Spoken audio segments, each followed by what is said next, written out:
There's a town you'll never find on any map. A place where shadows move when they shouldn't, and where visitors vanish without a trace.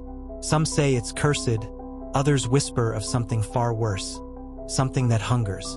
Tonight, we'll follow the story of a group of friends who made the mistake of visiting this place. By the end, you'll understand why some towns are best left forgotten. But before we dive into this terrifying tale, don't forget to like this video, subscribe to our channel, and hit that bell icon so you never miss a story that sends chills down your spine. Now, let's begin. Eric was thrilled when his old friend Jason invited him and their mutual group to visit his hometown, Ravenswood. It was a secluded town nestled deep in the woods, far from the chaos of city life. Jason had been raving about its charm for years. "It's peaceful," Jason had said during one of their late-night calls. "The kind of place where you can actually hear yourself think. And the people, they're so welcoming. You'll love it." Eric wasn't alone in his excitement. He invited 3 others to join him: Mia, sharp-witted and never one to believe in ghost stories; Danny, the group's loud jokester; and Rachel, Eric's childhood friend with a knack for finding beauty in everything. The drive was long and uneventful, the GPS signal cutting out about an hour before they reached the town. Jason had warned them about this, providing a detailed map. As they rolled into Ravenswood, the first thing they noticed was how eerily perfect it looked. The streets were clean, the houses quaint and orderly. The locals smiled warmly, too warmly. "Feels like a postcard," Mia muttered, eyes darting around. "Or a trap." Jason was waiting for them at the town square, waving with an enthusiasm that didn't match his usual reserved demeanor. He greeted them warmly but avoided eye contact, a strange flicker of something unspoken lingering in his expression. "It's great to see you all," he said, his smile a little too wide.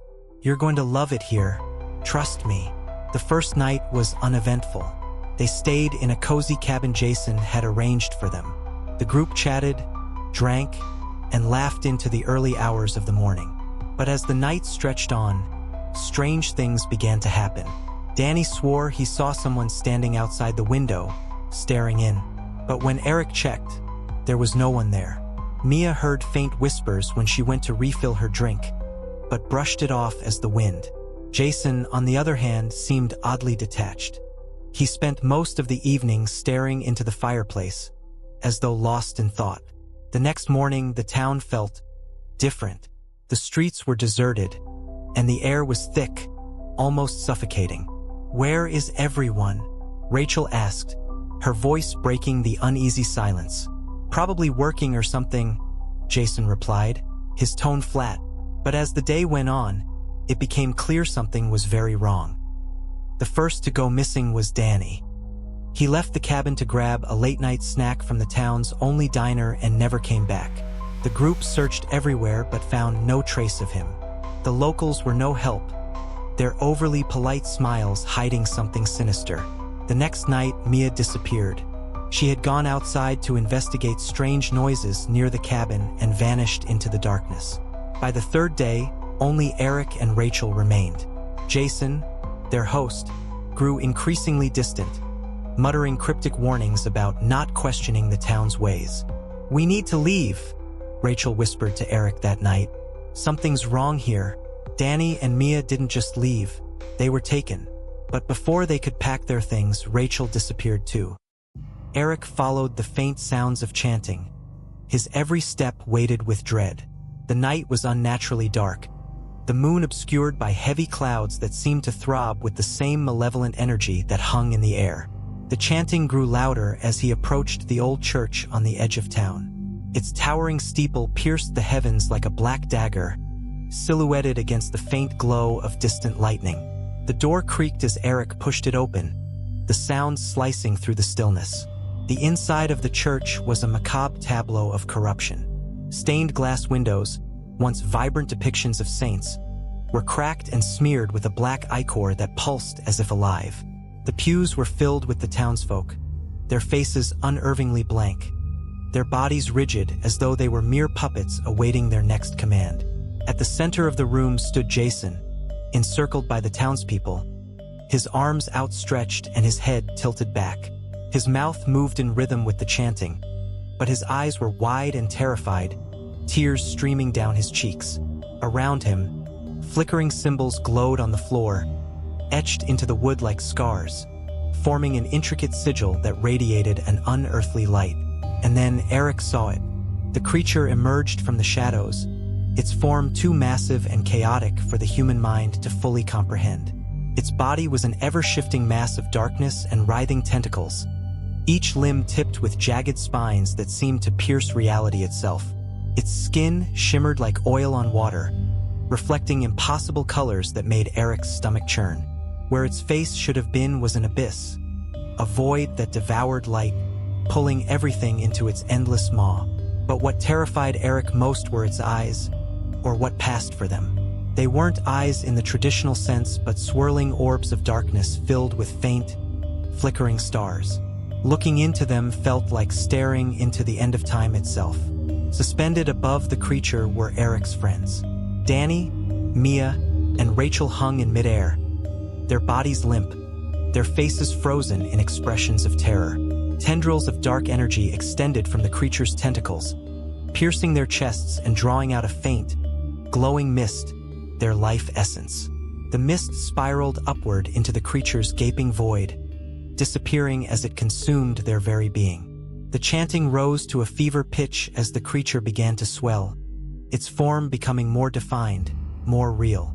The air was thick with the stench of decay and a low, guttural hum that resonated deep in Eric's chest, threatening to shatter his resolve.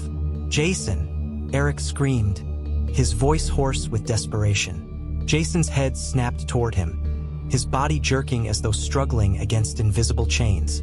"Eric, run!" Jason's voice was weak, barely audible over the cacophony. But Eric didn't run. He couldn't. Not yet. Eric forced himself forward, his legs trembling as if the creature's mere presence was sapping his strength. He ignored the way the townsfolk's heads turned toward him in eerie unison, their blank stares drilling into his soul. He focused on Jason, whose body convulsed as the creature's influence wavered for a split second. "You're stronger than this," Eric shouted, his voice cracking. "Jason, remember who you are. Remember us, our late-night talks, those summers at the lake, the time we got caught sneaking into that concert. You're not this thing's puppet." For a moment, Jason's face twisted, a flicker of recognition breaking through the haze.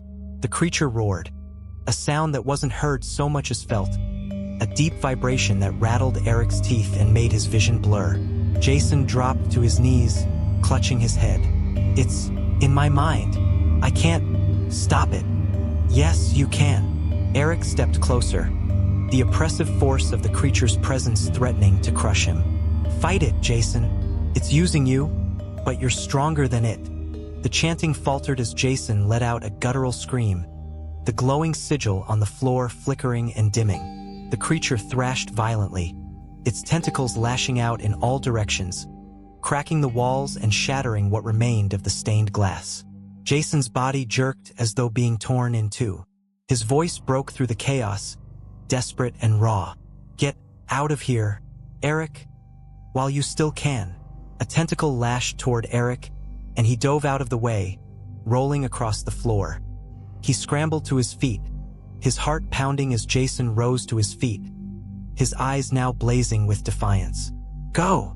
Jason roared, his voice echoing unnaturally. "I'll hold it back."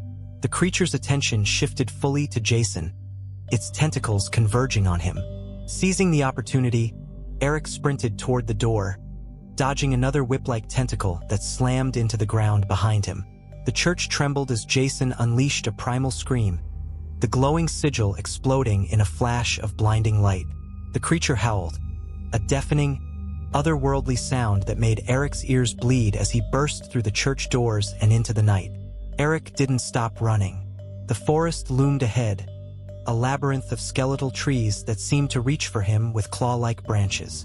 The air was cold and damp, and the ground was treacherous, but adrenaline drove him forward. Behind him, the creature's roar shook the earth, and Eric could feel its presence growing closer, its oppressive aura like a weight on his chest. "Keep going!" he muttered to himself, his breath coming in ragged gasps. Don't look back. But he did. Through the trees, he glimpsed the creature's towering form, its tentacles snaking through the forest, tearing down trees as it pursued him. Its glowing orbs burned like twin suns in the darkness, locked onto him with predatory focus. Eric stumbled, nearly falling into a shallow ravine.